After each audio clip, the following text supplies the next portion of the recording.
Fluently ইংরেজি বলতে পারতে? বলতে পারতাম, কিন্তু আমারও অনেক সময় যে পেন বলতে গিয়ে পেন, ওই পেনটা দে, যে আমরা যেভাবে বাংলায় কথা বলি সেভাবে আমরা অনেক সময় ইংরেজিতে আমাদের একটা এক্সট্রা একটু স্ট্রেস দিয়ে কথা বলবার একটা প্রবণতা চলে আসে।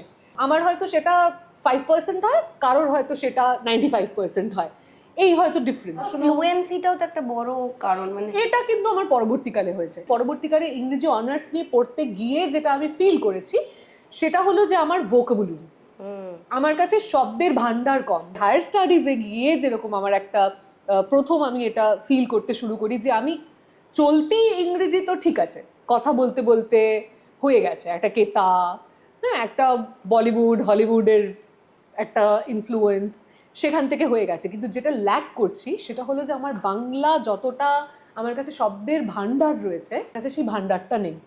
তখন রিগারাসলি প্রচুর বই পড়া শুরু করলাম, যেটা ছোট থেকে বাংলা বই বেশি পড়েছি। তখন 2-3 বছরের জন্য একদম নিয়ম করে যে বাংলা বই কম পড়বো, এখন ইংরেজি বই বেশি পড়বো, কেননা আমার শব্দ দরকার আরো অনেক বেশি।